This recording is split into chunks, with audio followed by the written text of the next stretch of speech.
అందరికీ నమస్తే అండి. Good morning. ఈనాడు, ఆంధ్రజ్యోతి, సాక్షి, ఆంధ్రప్రభ 4 వార్తాపత్రికల్లో వచ్చిన వార్తలు, వాటిలో వాస్తవాలు, ఉద్దేశాలు అన్నీ కూడా మనం ఈ వీడియోలో ఉన్నది డిస్కస్ చేద్దాం. కంటెంట్ నచ్చిన వాళ్ళు చివరి వరకు చూడండి. అలాగే మీ మిత్రులందరికీ కూడా వీడియో లింక్ షేర్ చేయండి.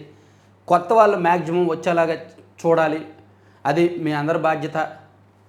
సో దానికి మీరు లైక్ చేయాలి. ప్రతి ఒక్కరు కూడా చూస్తున్న ప్రతి ఒక్కరు లైక్ చేయండి అండ్ చివరి వరకు చూడండి. సరే, ఇక అమరావతి నిర్మాణ పనులకు సంబంధించి కొంచెం ప్రక్రియ వేగవంతమైంది అండ్ కొత్తగా 42,000 కోట్ల విలువైన పనులకు ఈ నెలలోనే ఈ 16వ తేదీన శంకుస్థాపన జరగబోతోంది. పనులు ప్రారంభం అవ్వబోతున్నాయి. అలాగే ఎవరైతే అమరావతిలో భూములు తీసుకున్నారో వాళ్ళందరూ కూడా గడువులోగా పూర్తి చేయాలి. ఒకవేళ గడువులోగా పూర్తి చేయకపోతే మాత్రం మేము భూములు రద్దు చేస్తాము అని చెప్పి నిన్న మంత్రి నారాయణ గారు హెచ్చరించారు. 31 సంస్థలకు, గతంలో 2019కి ముందు ఏ సంస్థలకు అయితే భూములు ఇచ్చారో అదే సంస్థలకు ఇప్పుడు కూడా భూములు కొనసాగిస్తున్నాము. కాకపోతే వాళ్ళకు కొంత గడువు ఇచ్చాము, ఆ గడువులోగా పూర్తి చేయాలని ఆయన చాలా స్పష్టంగా చెప్పారనమాట. రాజధాని అమరావతి ప్రాంతంలో భూములు తీసుకున్న సంస్థలు నిర్దేశిత సమయంలో ఆయా నిర్మాణాలు పూర్తి చేయాలని, ఆ మేరకు ఒప్పందంలో నిబంధనలు పొందుపరుస్తున్నామని మంత్రులు నారాయణ, పయ్యావుల కేశవ్ స్పష్టం చేశారు. గతంలో 131 సంస్థలకు భూములు కేటాయించగా అందులో 31 సంస్థలు యథాతథంగా ఆమోదించాం. 2 సంస్థలకు ఇచ్చిన భూముల ప్రాంతాలను మార్చాం. మరో 16 కేటాయింపులకు సంబంధించి ప్రాంతాలతో పాటు విస్తీర్ణం కూడా మారింది. 13 సంస్థలవి రద్దు చేయాలని నిర్ణయించాం. కొత్తగా భూ కేటాయింపులు చేయడం లేదు అని ఆయన వివరించారన్నమాట. సో రాజధానిలో వివిధ సంస్థలకు భూ కేటాయింపులపై ఏర్పాటైన మంత్రివర్గ ఉపసంఘం వాళ్ళందరూ కూడా నిన్న భేటీ అయ్యి భూ కేటాయింపులు ఎవరెవరికి చేసామో వాళ్ళందరూ కూడా సకాలంలో పూర్తి చేయాలని చాలా స్పష్టంగా చెప్పారు. సో తర్వాత హైగ్రేవా సంస్థకు భూ కేటాయింపులు రద్దు. విశాఖలో వైకాపా భూ అక్రమాలపై కొరడ 12.51 ఎకరాలు వెనక్కి తీసుకుంటూ ఉత్తర్వులు ఇచ్చిన ప్రభుత్వం. ఆ సంస్థ అడుగడుగున అక్రమాలకు పాల్పడిందని వెల్లడి. వైకాపా ప్రభుత్వ హయాంలో ఆ పార్టీ పెద్దలు, ప్రజాప్రతినిధులు విశాఖలో చేసిన భారీ భూ కుంభకోణాలు, ఆక్రమణలపై కూటమి ప్రభుత్వం ఎట్టకేలకు చర్యలు ప్రారంభించింది. వైఎస్ రాజశేఖర రెడ్డి సీఎంగా ఉన్న సమయంలో హైగ్రేవా ఫార్మ్స్ అండ్ డెవలపర్స్ సంస్థకు విశాఖలోని ఎండాడలో చేసిన 12.51 ఎకరాల భూ కేటాయింపుల్ని కూటమి ప్రభుత్వం రద్దు చేసింది. ప్రస్తుతం ఆ భూమి విలువ 250 కోట్లకు పైగానే ఉంటుంది. వృద్ధాశ్రమం, అనాథ శరణాలయం నిర్మిస్తామని ప్రభుత్వం నుంచి రాయితీపై భూమిని తీసుకొని ఆ ప్రాజెక్టు చేపట్టకపోగా హైగ్రేవా సంస్థ అడుగడుగున అక్రమాలకు పాల్పడుతుంది. ఎప్పుడో వైఎస్ రాజశేఖర రెడ్డి గారు ఉన్నప్పుడు విశాఖపట్నంలో హైగ్రేవా సంస్థ 12.5 ఎకరాలు తీసుకుంది. వృద్ధాశ్రమం నిర్మిస్తాము అండ్ అనాథ శరణాలయం నిర్మిస్తామని అవేమీ నిర్మాణం చేపట్టలేదు ఇప్పటికీ. పైగా అక్కడ రకరకాల ఆక్రమణలకు పాల్పడుతోంది, ఇతర ప్రాంతాల్లో భూములు ఆక్రమించుకుంటుంది, అక్రమ కట్టడాలు జరుగుతున్నాయి, అవన్నీ జరుగుతుంది. సో ఎట్టకాలకు ప్రభుత్వం సంస్థకి భూ కేటాయింపులను రద్దు చేశారు. సో ఇదే అంశాన్ని ఆంధ్రజ్యోతిలో కూడా వేశారు. ఇదిగోండి, హైగ్రేవా భూములు వెనక్కి 15 ఏళ్ల తర్వాత ప్రభుత్వం ఆసక్తి విముక్తి. చంద్రబాబు ప్రభుత్వ కీలక నిర్ణయం. జిల్లా కలెక్టర్గా అందిన ఆదేశాలు. వృద్ధాశ్రమం, వృద్ధులకు విల్లాలు కడతామంటూ నాడు భూములు తీసుకున్న హైగ్రేవా 12.5 ఎకరాలు ఇచ్చిన నాటి సర్కారు 3 ఏళ్లలో పూర్తి చేయాల్సిన ప్రాజెక్టు ఇప్పటికీ సాగుతున్న నిర్మాణాలు. ప్రైవేటు వ్యక్తులకు ప్లాట్లు, విల్లాలు. పత్రాల్లో తప్పుడు సమాచారం, సీరియస్గా తీసుకున్న సమాచారం. సో వైసీపీ వచ్చాక ఏం చేశారంటే ఈ హైగ్రేవాకి ఇచ్చిన భూముల్ని ప్రైవేటు వ్యక్తులు తక్కువ రేటుకి తీసేసుకున్నారు. ఏమయ్యా, నీకు గవర్నమెంట్ నుంచి తక్కువ రేటుకి వచ్చాయి కదా, మాకు ఇంకా తక్కువ రేటుకి ఇచ్చాయని చెప్పి వైసీపీకి సంబంధించిన కొంతమంది ప్రజాప్రతినిధులు వాళ్ళ దగ్గర తీసుకొని ఫ్లాట్లు, విల్లాలు నిర్మించుకున్నారు. సో ఇప్పుడు మొత్తం ఈ 12.5 ఎకరాలు ప్రభుత్వం వెనక్కి తీసుకుంటుందన్నమాట. ఇక జాతీయ విద్యా విధానంపై రగడ. తమిళనాడు రాజకీయంగా పిల్లి మొగ్గ వేస్తోందన్న కేంద్ర మంత్రి. ప్రధాన్ వ్యాఖ్యలపై లోక్సభలో డీఎంకే అభ్యంతరం. తమ రాష్ట్రంలో త్రిభాషా సూత్రం చెల్లదని స్పష్టీకరణ. మంత్రిని నోటిని అదుపులో పెట్టుకోవాలన్న స్టాలిన్. ఒకవైపు తమిళనాడులో ఎన్నికలు ఉన్నాయి. వచ్చే ఏడాది ఫిబ్రవరి, మార్చిలో తమిళనాడులో శాసనసభ ఎన్నికలు ఉన్నాయి. సో అందుకని స్టాలిన్కి ఏ అవకాశం దక్కినా వదిలే పరిస్థితిలో లేరు. ఎందుకంటే తమిళనాడు అనేది మనకంటే సెంటిమెంట్స్, మనకంటే ఎమోషన్స్. వాళ్ళకి ఆ భాష అన్నా, ఆ ప్రాంతం అన్నా, ఆ గడ్డన్నా, ఆ సంస్కృతి అన్నా వాళ్ళకి విపరీతమైన అభిమానం అన్నమాట. సో అది రాజకీయంగా కూడా ఉపయోగపడుతుంది. సో ఇప్పుడు ఎన్నికలకు ముందు ఇటువంటి సెంటిమెంట్స్, ఎమోషన్స్ ఏ ఒక్క నాయకుడు వదులుకోడు. అందులోకి తమిళనాడులో ఉన్న ఆ ప్రాంతీయ పార్టీ ఆ డీఎంకే అసలు వదులుకునే పరిస్థితి లేదు. కాబట్టి దానికి కేంద్రం కూడా ఊతమిస్తోంది. ఒకవైపు బలవంతంగా హిందీ రుద్దాలని చూస్తున్నారు అన్ని రాష్ట్రాల మీద కూడా, అది తమిళనాడు తీవ్రంగా వ్యతిరేకిస్తోంది. దక్షిణాదిపై హిందీని బలవంతంగా రుద్దేందుకు ప్రయత్నిస్తున్న విమర్శలు ఇప్పుడు పార్లమెంటును తాకాయి. జాతీయ విద్యా విధానాన్ని అమలు చేయడానికి తమిళనాడు ప్రభుత్వం నిరాకరిస్తోందని, పిల్లి మొగ్గలు వేస్తోందని కేంద్ర విద్యాశాఖ మంత్రి ధర్మేంద్ర ప్రధాన్ మండిపడ్డారు. విద్యపై రాజకీయం చేస్తూ విద్యార్థుల భవిష్యత్తు చెలగాటం ఆడుతున్నారని విమర్శించారు. దీనిపై డీఎంకే ఎంపీలు తీవ్ర అభ్యంతరం తెలిపారు. పార్లమెంటు బడ్జెట్ సమావేశాల మలివిడత సోమవారం మొదలైంది. కేంద్ర ప్రభుత్వం తీసుకొచ్చిన ఎన్ఈపీని వ్యతిరేకిస్తున్న తమిళనాడు అధికార పార్టీ డీఎంకే ఎంపీలు దానిపై కొన్ని ప్రశ్నలు సంధించారు. సో ఈ హడావుడంతా అయిపోయిన తర్వాత నిన్న సాయంత్రం తమిళనాడు ముఖ్యమంత్రి స్టాలిన్ గారు కేంద్ర మంత్రి మీద తీవ్ర విమర్శలు చేశారు. నోరు అదుపులో పెట్టుకొని మాట్లాడాలి, ఇంకోసారి అలా మాట్లాడితే మా బలం చూపిస్తాం ఢిల్లీలో అనేటట్టు ఆయన మాట్లాడారనమాట.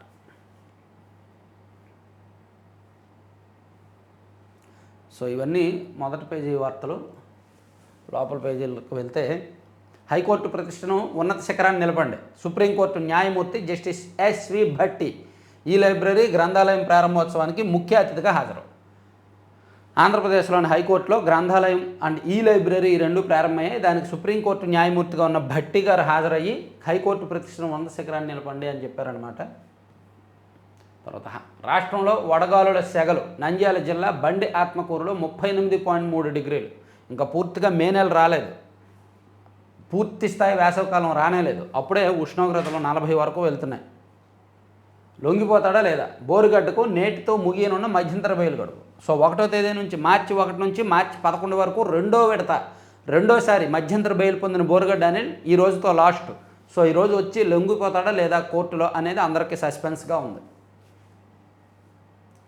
జగన్ తీరుతో ఆర్థికంగా చితికిపోయాం. ఆయన కోర్టుకు హాజరవ్వకపోవడంతో తేలని కోడికత్తి కేసు. తెదేపా కార్యాలయంలో వాపోయిన శ్రీను కుటుంబం. కోడికత్తి కేసులో వైకాపా అధ్యక్షుడు జగన్ కోర్టుకు హాజరవ్వకపోవడంతో ఆ కేసు ఎటూ తేలక కోడికత్తి శ్రీను అలియాస్ జనపల్లి శ్రీనివాసరావు కుటుంబం ఆర్థికంగా తీవ్ర ఇబ్బంది పడుతోంది. కోర్టు వాయిదాలకు తిరగడానికి డబ్బు లేక పూట గడవని స్థితికి చేరారు. శ్రీను కుటుంబ సభ్యులకు ఏదైనా ఉద్యోగం కల్పించి అండగా నిలవాలని శ్రీను తరపు న్యాయవాది సలీం కోరారు. ఎంపీ అవినాష్ రెడ్డి నిజంగా కోడికత్తి కేసు చాలా ఒక కేస్ స్టడీ అండి దేశంలో. చూడండి, ఆయన జగన్మోహన్ రెడ్డి గారు బాధితుడు. సరే, డ్రామా ఆడారో, సింపతి డ్రామా ఆడారో, లేదా నిజంగానే ఆయన్ను ఆ ప్రయత్నం జరిగిందో, నిజంగానే ఆయన గుచ్చుకుందో, ఏదైనా సరే ఆయన వచ్చి కోర్టుకు వచ్చి సాక్ష్యం చెప్పొచ్చుగా. 5 ఏళ్ళు ఆయన కోర్టుకు వచ్చి సాక్ష్యం చెప్పాల. దాంతో ఆ కేసు ఎటూ తేలలేదు. అందుకని ఆయన 5 సంవత్సరాలకు పైగా జైల్లో ఉన్నాడు శ్రీను. ఇప్పుడు జైలు నుంచి బయటకు వచ్చాక కూడా ఆ కుర్రాడికి ఎవరు జాబ్ ఇవ్వట్లేదు.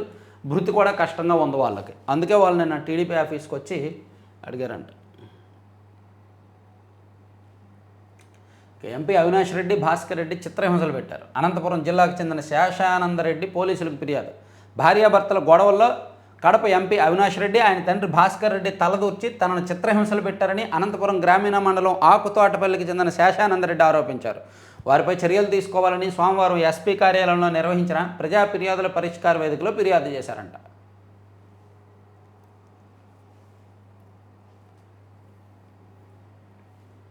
కుటుంబాల వ్యవహారాల్లో తలదూర్చి సెటిల్ చేసామే అనే పేరుతో వాళ్ళని వేధించారని ఆరోపణ.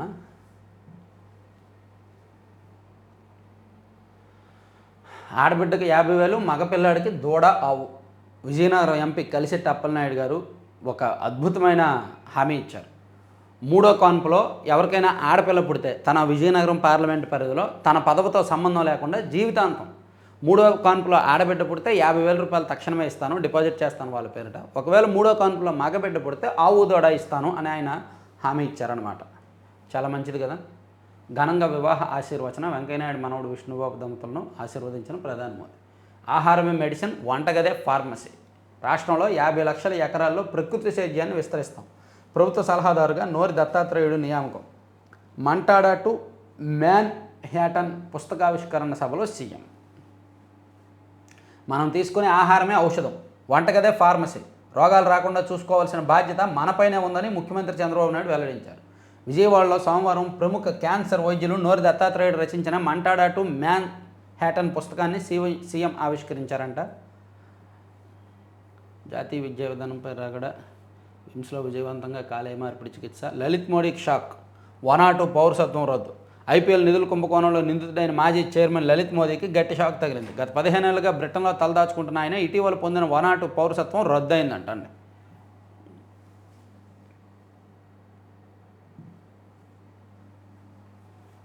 వైకాపా ప్రభుత్వంలో 220 మంది ఎస్సీల హత్య. జగన్ దళిత ద్రోహి. ఎస్సీ నియోజకవర్గాల మధ్య ఉన్న రాజధాని నాశనానికి కుట్ర. కొత్త పాయింట్ లాగారండి. ఎన్నికలకు ముందు లాగల, ఇప్పుడు లాగారు. అమరావతి, దాని చుట్టూ ఎస్సీ నియోజకవర్గాలు ఉన్నాయి. ఒకవైపు తాడికొండ, మరోవైపు ప్రతిపాడు. సో ఎస్సీ నియోజకవర్గాలకు మధ్య ఉన్న అమరావతి నాశనాన్ని కుట్ర పన్నారు. జగన్ దళిత ద్రోహి అనే పాయింట్ నిన్న ఎమ్మెల్యేలు కొంతమంది ఎస్సీ ఎమ్మెల్యేలు, తాడికొండ ఎమ్మెల్యే శ్రావణ్ కుమార్ గారు, వైసీపీ హయాంలో 56,981 మంది ఎస్సీల మీద దాడులు జరిగాయని ఆయన చాలా గట్టిగా చెప్పారు. అలాగే అమరావతిని నాశనం చేయాలనుకున్నాడు చంద్రబాబు. ముందు చూపుతో గుంటూరు, కృష్ణా జిల్లాల్లోని 3 ఎస్సీ నియోజకవర్గాల మధ్యలో ఉన్న అమరావతిని రాజధానిగా ఏర్పాటు చేస్తే దళితులు బాగుపడడం ఇష్టం లేని జగన్ రాజధానిని నాశనం చేయాలని చూశారని చెప్పి గట్టి పాయింట్లు లేవనెత్తారు. ఎస్సీలను చంపి door delivery doctor Thomas Gangadhar Nellore. 28 పథకాలు తొలగించి ఎస్సీలకు అన్యాయం. సో మొత్తానికి జగన్మోహన్ రెడ్డి గారి హయాంలో ఎస్సీల మీద జరిగిన దాడులు అవన్నీ కూడా నిన్న టీడీపీ ఎస్సీ ఎమ్మెల్యేలు గట్టిగా లేవనెత్తారన్నమాట. ఇక ఆడదాం ఆంధ్ర అవినీతిపై హౌస్ కమిటీ సభాపతిని కోరిన మంత్రి రాంప్రసాద్ రెడ్డి. మే నుంచి అన్నదాత సుఖీభవ సాయం వ్యవసాయ శాఖ మంత్రి అచ్చెన్నాయుడు. ఎస్సీ ఎస్టీ కాలనీల్లో సీసీ రోడ్ల నిర్మాణం మంత్రి డోలా బాల వీరాంజనేయ స్వామి. త్వరలో 950 అంగన్వాడీలు ప్రారంభం మంత్రి సంధ్యారాణి వెల్లడి. ఇక పారిశ్రామిక రాయితీల్లోనూ లంచాలు అడిగారు నాటి వైకాపా పాలకులపై మంత్రి లోకేష్ ధ్వజం. పారిశ్రామికవేత్తలను ఒప్పించి రాష్ట్రానికి తీసుకొస్తున్నామని వెల్లడి. అది కరెక్టే. గతంలో ఎవరైనా మేము ఒక 500 కోట్లు పెట్టుబడులు పెట్టి ఇండస్ట్రీ పెడతామని ఎవరైనా వస్తే మరి మాకేమిస్తారు, మీకు ల్యాండ్స్ ఇస్తాం మాకేమిస్తారు, మీకు రాయితీ ఇస్తాం మాకేమిస్తారని చెప్పి గతంలో వైసీపీ అధికారంలో ఉన్నప్పుడు కొంతమంది లంచాలు అడిగారు. అదే విషయాన్ని మంత్రి లోకేష్ గారు ప్రస్తావించారు. వైకాపా హయాంలో పాలకులు రాష్ట్రంలో పెట్టుబడులు పెట్టిన వారికి ప్రభుత్వం ఇవ్వాల్సిన రాయితీలోనూ 50% లంచం అడిగేవారని మంత్రి నారా లోకేష్ ధ్వజమెత్తారు. ఇటీవల ఢిల్లీలో తనను కలిసిన ఒక పారిశ్రామికవేత్త ఈ విషయం చెప్పారని చెప్పారు. ఏపీలో ఇక అలాంటి పరిస్థితులు ఉండవని వారికి హామీ ఇస్తున్నామన్నారు. మల్లవల్లి పారిశ్రామిక వాళ్ళ ఏర్పాటు చేసిన అశోక్ లేలాండ్ యూనిట్ను ఈ నెల 19న ప్రారంభిస్తున్నట్టు చెప్పారు. ఇక ప్రణయ్ కేసులో సంచలన తీర్పు. ఒకరికి ఉరిశిక్ష, 6గురికి జీవిత ఖైదు. కుట్ర ఎస్సీ ఎస్టీ చట్టం ప్రకారం శిక్షల విధింపు నాడు దేశవ్యాప్తంగా సంచలనం సృష్టించిన పొరవచ్చ. 2018 సెప్టెంబర్లో జరిగిన ఈ ప్రణయ్ కేసుకు సంబంధించి ఆల్రెడీ మారుతీరావు, అమృత తండ్రి మారుతీరావు ఆల్రెడీ సూసైడ్ చేసుకున్నారు. మిగిలిన వాళ్ళందరికీ కూడా నిన్న కోర్టు శిక్ష కన్ఫర్మ్ చేసింది.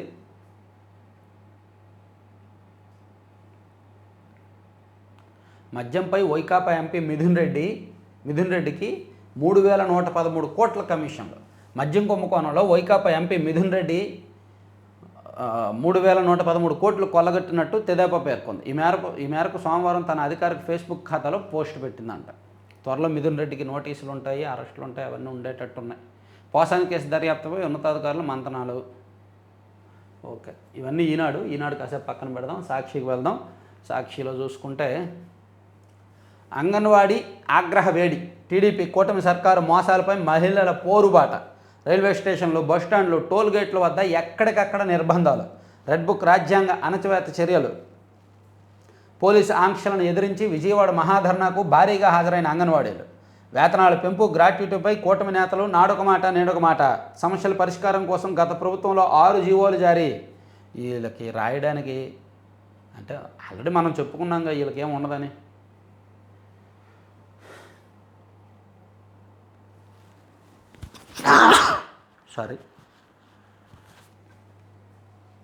ఇక్కడ వైఎస్ఆర్ కాంగ్రెస్ పార్టీ అధికారంలో ఉన్నప్పుడు కూడా అంగన్వాడీలు ఇంతకంటే ఎక్కువగా రోడ్డెక్కారు. దాదాపుగా 50 రోజుల పాటు ప్రభుత్వానికి వ్యతిరేకంగా ఆందోళన చేశారు, ధర్నా చేశారు, నినాదాలు చేశారు, రోడ్డెక్కారు. అవన్నీ చేసినప్పుడు ఒక్క వార్త కూడా సాక్షిలో రాలే. ఈ ప్రభుత్వం వచ్చేసరికి రెడ్ బుక్ రాజ్యాంగం ప్రకారం వాళ్ళని అణచివేస్తున్నారంట. మరి గత ప్రభుత్వం ఉన్నప్పుడు టీచర్లను కూడా అలాగే నిర్బంధం చేశారుగా, హౌస్ అరెస్టులు చేశారు, రైల్వే స్టేషన్లు, బస్టాండ్లలో కాపు కాశారు. సేమ్ గత ప్రభుత్వంలో కూడా అలాగే జరిగిందిగా. సో ఇప్పుడు కూడా అంగన్వాడీలను ఎక్కడా రానివ్వట్లేదు. అందులోకి ఈ ప్రభుత్వం అంగన్వాడీలకు గ్రాట్యుటీ పెంచింది, కాకపోతే ఇంకా పెంచాలని, ఇంకా శాలరీస్ పెంచాలని వాళ్ళు డిమాండ్ చేస్తున్నారనమాట. సో గతంలో వాళ్ళ ఆందోళనలను ఈనాడు, ఆంధ్రజ్యోతి హైలైట్ చేస్తే ఇప్పుడు వాళ్ళ ఆందోళనలను సాక్షి హైలైట్ చేస్తుంది. చెప్పుడు మాటలు విని ధర్నా చేస్తున్నారు అంగన్వాడీ కార్యకర్తలపై మంత్రి సంధ్యారాణి వ్యాఖ్యలు. ఇక టీడీపీ జనసేన నాయకుల బెదిరింపులతో 11 ఏళ్లుగా పనిచేస్తున్న ఆమెను తొలగిస్తామని వేధింపులు, తమ వారిని అంగన్వాడీ టీచర్గా నియమించుకుంటామని ప్రచారం. దీంతో తీవ్ర ఆందోళనతో పల్నాడు జిల్లాలో ఒక అంగన్వాడీ టీచర్, ఫాతిమా బేగం అనే అంగన్వాడీ టీచర్ చేసుకుందంట. అదొకటి ఇచ్చారు. మహిళా రుణగ్రహీతల్లో ఏపీ మేటి 41% వాటాతో దేశవ్యాప్తంగా మన రాష్ట్రానికి 2వ స్థానం. 44%తో మొదటి స్థానంలో తమిళనాడు. 2023-24లో భారతదేశ ఆర్థిక వృద్ధిలో మహిళల పాత్రపై నీతి ఆయోగ్ నివేదిక. సో 2023-24లో మన రాష్ట్రంలోనే హైయెస్ట్ అంటండి. మొదటి స్థానంలో తమిళనాడు అంటే, రెండో స్థానంలో మనమేనంట మహిళలకు రుణాలు ఇవ్వడంలో. కొనుగోలు కేంద్రాలు క్లోజ్. ఖరీఫ్ ధాన్యం సేకరణలో ప్రభుత్వం విఫలం. వెళ్ళి రైతుల మధ్యలోకి వెళ్ళి అనండి, తంతారు. ధాన్యం సేకరణలో ప్రభుత్వ విధానం బాగానే ఉంది, డబ్బులు త్వరగా ఇస్తున్నారు. కొంత అక్కడక్కడ కొన్ని లోటుపాట్లు ఉన్నాయి, కరెక్టే. ఒక 10-15% ఫెయిల్ అవ్వచ్చు, కానీ మోర్ దెన్ 80% సక్సెస్ అయ్యారు. గత ప్రభుత్వం మోర్ దెన్ 70% ఫెయిల్ అయింది ధాన్యం కొనుగోలులో. సో కానీ వీళ్ళ రాతలు వీళ్ళయ్యాయి. దిగుబడుల అంచనాలకు దూరంగా సేకరణ 33.5 లక్షల టన్నులు సేకరించిన సర్కారు దిగుబడుల్లో 50% కూడా కొనుగోలు చేయని పోయిన 20-30 రోజులైనా నగదు జమ కావట్లేదని రైతుల ఆందోళన. ఇది మరీ అబద్ధం. 2-3 రోజుల్లోనే ఎగదేసేస్తున్నారు, 48 గంటల్లో వేస్తున్నారు. టన్నుకు సుమారు 6,000కు పైగా నష్టపోయిన అన్నదాతలు, రైతులకు దక్కాల్సిన సుమారు 2,000 కోట్లకు పైగా మద్దతు ధరలో దోపిడీ. అంతేలే, చెప్పుకున్నాగా నిన్నే మన బ్యాచ్లో ఎవరో ఒకరు అబద్ధాలు ఉండాలని. నాడు మా వర్మ, నేడు నీ కర్మ. పిఠాపురం టీడీపీ ఇన్ఛార్జ్ వర్మకు మోకాలడ్డింది పవనేనని జోరుగా ప్రచారం. ఎమ్మెల్సీ పదవి ఇవ్వకుండా అన్యాయం, తనకు ప్రోటోకాల్ ఇబ్బందులు వస్తాయని బాబుకు చెప్పినట్టు వార్తలు. 2 అధికార కేంద్రాలు ఏర్పడతాయని ఆందోళన. ఆగ్రహం వ్యక్తం చేస్తున్న టీడీపీ శ్రేణులు. 2 చోట్ల ఓడిన పవన్ను గెలిపించిన వ్యక్తిని అవమానించారని ఆందోళన. అంత సీన్ లేదు, పవన్ కళ్యాణ్ ఏమో అడ్డుకునేంత పరిస్థితి లేదు, కానీ అడ్డుకుంటే చంద్రబాబు గారు కూడా ఇలా అన్యాయం చేసేంత పరిస్థితి లేదు. కానీ ఉన్నాయి 3. ఈ 3టిని కూడా సర్దుబాటు చేయాల్సి వచ్చింది కాబట్టి వర్మగారికి రాల. ఆ విషయం వర్మగారికి అర్థమైంది కాబట్టి ఆయన సైలెంట్గా ఉన్నారు. పార్టీ నిర్ణయానికి కట్టుబడి ఉంటానని ప్రకటించారు. ఇక వర్క్ ఫ్రమ్ హోంపై కొత్త పాలసీ. సర్వే ఆధారంగా నిర్ణయం. సీఎం లబ్ధిదారుల నుంచి పూర్తి స్థాయిలో సంతృప్తి వ్యక్తం కావాలి. కార్యక్రమాల అమలులో లబ్ధిదారుల నుంచి సేకరించిన సమాచారంపై సమీక్ష. కూటమి ప్రభుత్వ కుట్రతో యువశక్తి నిర్వీర్యం. విద్యార్థి సంక్షేమాన్ని పక్కన పెట్టేందుకు కుయుక్తులు. ఫీజు రియంబర్స్మెంట్ బకాయిలతో పేదింటి బిడ్డలకు ఉన్నత విద్య దూరం.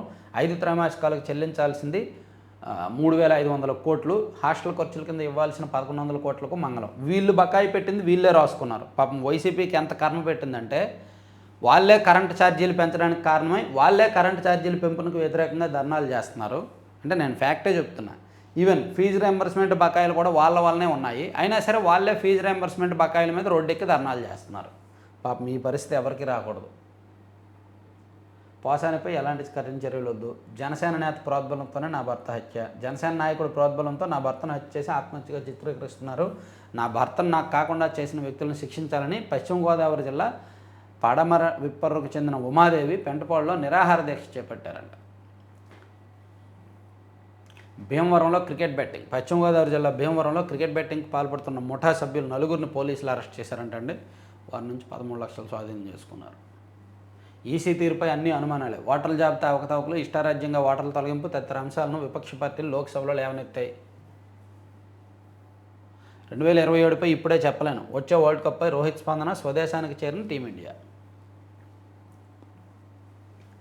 ఓకే, ఇప్పుడు ఆంధ్రజ్యోతిలో చూస్తే ఈ హైగ్రేవ్ భూములు వెనక్కి తర్వాత మేడం సార్ మేడం అంతే, సీనియర్ అధికారుల భార్యల దందా, స్టార్ హోటల్లో కౌంటర్లు.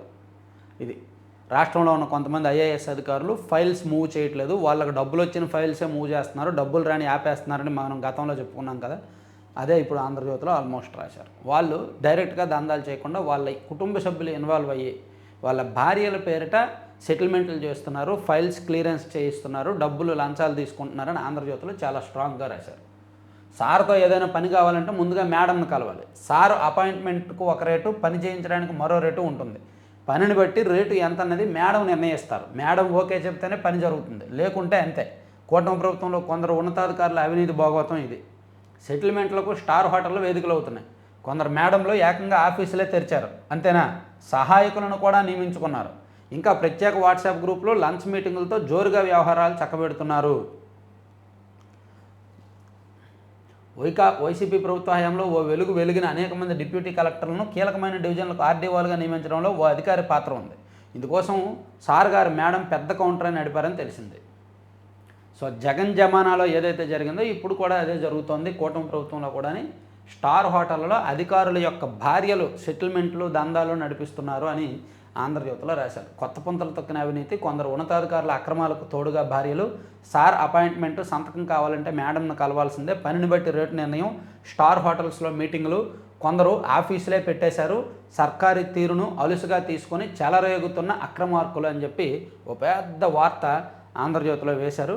ఇది ప్రత్యేకంగా నేను ఒకసారి వెరిఫై చేసుకొని కొంచెం అదనపు సమాచారం ఏమైనా ఉంటే తీసుకొని మళ్ళీ వీడియో చేస్తానండి, ఎందుకంటే అది కొంచెం సంచలనమైన అంశం కాబట్టి. తర్వాత రాష్ట్రంలో క్వాంటమ్ వ్యాలీ, సీఎం చంద్రబాబు అధ్యక్షతన ఉన్నత స్థాయి భేటీ, టాటా ఎండీ, ఎల్ఎన్టీ చైర్మన్, నిపుణులతో చర్చ, ఆధునిక కంప్యూటింగ్ టెక్నాలజీతో అభివృద్ధికి బాటలు అని ఒకటి ఇచ్చారు. ప్రజలు పూర్తి సంతృప్తి చెందాల్సిందే, సేవల్లో 100% సంతృప్తి ఉండాలి. ఏమంటే ప్రజల సంతృప్తితో ఓట్లు వస్తాయా? అసలు సీఎంలుగా ఎక్కిన వాళ్ళు అది ఎందుకు ఆలోచిస్తారో నాకు అర్థం కావట్లేదు.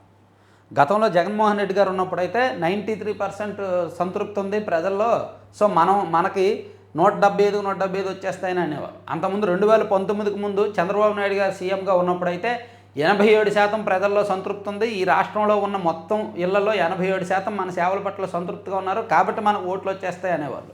ఈ సీఎంగా వెళ్ళిన తర్వాత వీళ్ళు కొంత గ్రౌండ్ రియాలిటీ, కామన్ సెన్స్ కోల్పోతారేమో. ప్రజలు సంతృప్తి చెందాలి, ఖచ్చితంగా ప్రజలు సంతృప్తి చెందాలంటే నువ్వేం చేస్తావు నాకు తెలియదయ్యా, ప్రజలు సంతృప్తి చెందాలి అంటారు. వాళ్ళు సంతృప్తి చెందడం కోసం రకరకాల విన్యాసాలు, నాటకాలు ఇవన్నీ జరుగుతాయి. వర్క్ ఫ్రమ్ హోమ్ అంటే సర్వేలు చేస్తారు, ఐవీఆర్ఎస్ సర్వేలు చేస్తారు. అందులో నెగిటివ్గా వచ్చినా సరే సీఎం దగ్గరకు పాజిటివ్ రిపోర్ట్ వెళ్తుంది, ఎందుకంటే ఆయన్ను సంతృప్తి చేయడానికి వీళ్ళు సంతృప్తి చెందినట్టు రిపోర్ట్ ఇస్తారు. ఇదంతా సాటిస్ఫై అంటే బలవంతంగా రుద్దేసి సాటిస్ఫై చేయడం అన్నమాట. 5 ఎమ్మెల్సీలు ఏకగ్రీవం, 5 స్థానాలకు 5 నామినేషన్లు. టీడీపీ నుంచి నాయుడు, రవిచంద్ర, గ్రేష్మ, బీజేపీ తరఫున సోమవీర్రాజు, జనసేన నుంచి ముందే నాగబాబు. ఉపసంహరణకు ఎల్లుండి వరకు గడువు, ఆ తర్వాతే ఏకగ్రీవాలపై అధికారిక ప్రకటన. ఓకే, బకాయిల పాపం జగందే. ఫీజు రియంబర్స్మెంట్ 2832 కోట్లు, వసతి దీవెన 959 కోట్లు, 89 కోట్లు, పీజీ 450 కోట్లు, ఉన్నత విద్యలోనే 4271 కోట్ల బకాయిలు, పాఠశాల విద్యలో 352 కోట్లు. సో అందుకే వైసీపీ పెట్టిన బకాయిలన్నీ వైసీపీనే ధర్నా చేస్తుందని గట్టిగానే రాశారు. తర్వాత ఏపీలో 2 ఫ్రైట్ కారిడార్లపై సర్వే పూర్తి. సిఐడికి చంద్రయ్య కేసు, మాచర్ల నియోజకవర్గానికి చెందిన చంద్రయ్య కేసు సిఐడికి ఇస్తున్నారంట, నిన్నది చెప్పారు. తర్వాత బడుగుల ఇళ్లకు భరోసా, ఆగిపోయిన గృహాల నిర్మాణానికి అదనపు సాయానికి ఉత్తర్వులు. ఎస్సీ బీసీలకు 50,000, ఎస్టీలకు 75,000 అంటండి. ఎక్కడైనా ఇల్లు నిర్మాణం మధ్యలో ఆగిపోతే వాళ్ళకి డబ్బులు ఇవ్వడానికి ఉంది, ప్రభుత్వం నిర్ణయం తీసుకుంది. ఇక అమరావతి రుణం వేరు, రాష్ట్ర రుణం వేరు, రుణ పరిమితిలో భాగంగా లెక్కించబోం, మరో 1,500 కోట్లు గ్రాంట్గా అందిస్తాం, పార్లమెంట్లో కేంద్ర ఆర్థిక శాఖ వెల్లడి. సో అమరావతి తీసుకుంటున్న రుణం ఆ రాష్ట్రం తీసుకుంటున్న రుణం లెక్కల్లో కలపము అని చెప్పారనమాట. అమరావతి నిర్మాణానికి ఇప్పుడు ప్రపంచ బ్యాంక్ నుంచి 1,500 కోట్లు, హడ్కో నుంచి 11,000 కోట్లు తీసుకుంటున్నారు కదా, సో అదంతా కూడా మేము లెక్కించమని చెప్తున్నారు. తర్వాత కాకినాడ సీపోర్టు వాటాలపై విజయసాయిరెడ్డికి సిఐడి నోటీసు, రేపు విచారణకు రావాలని శ్రీముఖం. మనోడు ఫోన్లు పగలగొట్టేస్తాడు ఫస్ట్, తర్వాత జ్వరమో ఏ జలుబో ఏ దగ్గో వచ్చిందని నేను ఈరోజు రాలేను తర్వాత వస్తానని ఫస్ట్ రిప్లై ఇస్తాడు, ఆ తర్వాత న్యాయవాదులతో సంప్రదిస్తాడు, ఆ తర్వాత వస్తాడు ఆయన, మేబీ రేపు రాకపోవచ్చు. కోడెల శివరాంపై తప్పుడు కేసు, విజయసాయిరెడ్డి గోపిరెడ్డిపై పోలీసులకు ఫిర్యాదు. వైసీపీ అధికారంలో ఉన్నప్పుడు టీడీపీ వాళ్ళ మీద కేసులు పెట్టారు, సో అది తప్పుడు కేసు అని టీడీపీ అధికారంలోకి వచ్చాక వైసీపీ వాళ్ళ మీద కేసులు పెడుతున్నారు. Power politics ప్యూర్లే.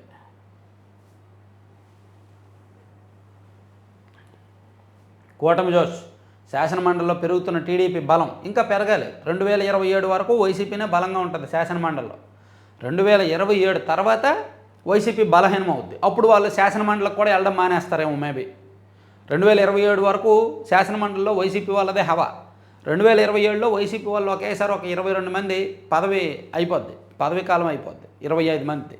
సో అప్పుడు టీడీపీకి, జనసేనకి, బీజేపీకి బలం వస్తుంది, అప్పుడు వైసీపీ వాళ్ళు బలం తగ్గుద్ది, అప్పుడు ఆటోమేటిక్గా వాళ్ళు శాసనసభకు ఎలాగైతే రావట్లేదో అప్పుడు శాసన మండలి కూడా మానేస్తారేమో చూడాలి. ఇక హడ్కో రుణాలకు గ్యారంటీ, 11,000 కోట్లకు పాలనానుమతులు, రాజధాని పరిధిలో కృష్ణానది బేస్ లైన్ డేటాపై అధ్యయనం. 13 సంస్థలకు భూములు రద్దు, మిగిలిన సంస్థలకు కొనసాగిస్తున్నామని చెప్పారు. తర్వాత పిఠాపురం మా అడ్డ, మేము ఎవరికి చెక్ పెట్టాల్సిన పని లేదు, మంత్రి నాదెళ్ల మనోహర్. సో నిన్న వర్మ గారికి ఏమైనా జనసేన చెక్ పెడుతుందా అనే విమర్శలకు నాదెండ్ల మనోహర్ గారు రిప్లై ఇస్తూ, పిఠాపురం మా అడ్డ, మాకు భారీ మెజార్టీ వచ్చింది, అది మా కంచుకోటగా మారింది, కాబట్టి మేము ఎవరికి చెక్ పెట్టాల్సిన పని లేదు అనేటట్టు పరోక్షంగా రెచ్చగొట్టే వ్యాఖ్యలే అవి. దాన్ని హైలైట్ చేశారు ఆంధ్రప్రభ. అద్దెకుండేవారి వేధింపులకు కళ్ళం, ఫాస్ట్ ట్రాక్ కోర్టులు ఏర్పాటుపై పరిశీలన, చట్ట సవరణకు మంత్రి హామీ. ఓకే, ఆ సీసీటీవీ ఫుటేజ్ భద్రపరచండి. వంశీ కేసులో విజయవాడ పోలీసులకు హైకోర్టు ఆదేశం.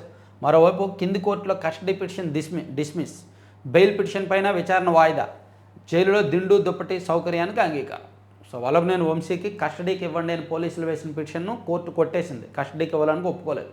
అలాగే ఆయన వేసుకున్న బెయిల్ పిటిషన్ను వాయిదా వేశారు. శ్రీ చైతన్యాల ఐటీ సోదాలు, తెలుగు రాష్ట్రాలు సహా దేశవ్యాప్తంగా ఏకకాలంలో సోదాలు, తప్పుడు లెక్కలతో పన్ను ఎగవేతపై దర్యాప్తు, 2.5 కోట్ల నగదు స్వాధీనం అంటండి. మాదాపూర్లోని ప్రధాన కేంద్రంలో 2.5 కోట్ల లిక్విడ్ క్యాష్ ఉందంట శ్రీ చైతన్యాలు, అదంతా నగదు తీసుకున్నారు. ఇదంతా ఏం ఉండదు, అంతా కూడా ఒక 4 రోజులు హడావిడి చేస్తారు, ఆ తర్వాత ఎక్కడో దగ్గర రాజీ కుదిరిపోద్ది, అయిపోద్ది. పెద్దలు అంతా బాగానే ఉంటారు. అందులోకి ఈ రాష్ట్రంలో కార్పొరేట్ విద్య జోలికి, కార్పొరేట్ వైద్యం జోలికి ప్రభుత్వాలు అస్సలు వెళ్ళవు. ఎందుకంటే వాళ్ళు ఎలక్షన్ టైంలో భారీగా ఫండింగ్ ఇచ్చేది వాళ్ళే. ఇక కెనడా ప్రధానిగా కార్నీ, ట్రుడో వారసుడిగా ఎన్నికైన మాజీ బ్యాంకర్. కెనడా తదుపరి ప్రధానిగా మాజీ బ్యాంకర్ మార్క్ కార్నీ ఎన్నికయ్యారంటండి. తర్వాత వాటర్ జాబితాల్లో వ్యత్యాసాలపై పార్లమెంటులో చర్చకు పట్టు, ఉభయ సభల్లోనూ ప్రతిపక్షాల డిమాండ్. ఎన్నికల ప్రక్రియలో నిష్పక్షపాతం కొరబడిందని, వాటర్ జాబితాల్లోనూ అవకతవకలు జరిగాయని పార్లమెంటులో విపక్షాలు ముక్తకంఠంతో ఆరోపించాయి. ఈసీ మీద గట్టిగానే పడ్డారు నేను. అటు అమెరికా, ఇటు ఐరోపా. యుద్ధం ముగింపు చర్యల కోసం ఒకరు, రష్యాకు అడ్డుకట్ట వేసేందుకు మరొకరు. రష్యా ఉక్రెయిన్ యుద్ధంపై మంగళవారం కీలక భేటీలు జరగనున్నాయి. అటు అమెరికా, ఇటు ఐరోపా దేశాలు ఈ సమావేశాలు నిర్వహిస్తున్నాయి. యుద్ధం ముగింపు కోసం దౌత్యపరంగా చేపట్టాల్సిన చర్యలపై సౌదీ అరేబియాలోని జెడ్డాలో అమెరికా, ఉక్రెయిన్ అధికారులు సమావేశమవుతున్నారు. శ్వేత సౌధంలో ట్రంప్, జెలెన్స్కీల మధ్య వాగ్వాదం జరిగిన తర్వాత ఈ చర్చలు ప్రాధాన్యం సంతరించుకున్నాయి. ఈ చర్చల ద్వారా అమెరికా తనకు అందిస్తున్న సాయం కొనసాగుతుందన్న ఆశాభావం ఉక్రెయిన్ అధికారుల్లో ఉంది. ఆర్థిక మాంద్యం భయాలను కొట్టిపారేసిన ట్రంప్, సుప్రీంకోర్టు న్యాయమూర్తిగా జోయ్ మాల్యా నియామకం ఖరారు. శబరిమల ఆలయ దర్శన మార్గంలో మార్పు అంటండి. శబరిమల అయ్యప్ప ఆలయంలో సన్నిధానంలో 18 పవిత్ర మెట్లను అధిరోహించిన వెంటనే భక్తులు నేరుగా స్వామి దర్శనం అయ్యేలా మార్పులు చేయాలని ట్రావెన్కోర్ దేవస్థానం బోర్డు నిర్ణయించిందంట. ఎస్యూవీ కారు, ట్రక్కు ఢీ 8 మంది మృతులంతా ఒకే కుటుంబానికి చెందినవారు. మధ్యప్రదేశ్లో ఘటన. మధ్యప్రదేశ్లో సిధి జిల్లాలో సోమవారం తెల్లవారుజామున ఘోర ప్రమాదం జరిగింది. ఎస్యూవీ వాహనం ట్రక్కు ఢీకొన్న ఘటనలో 8 మంది మృత్యుబారిన పడ్డారు.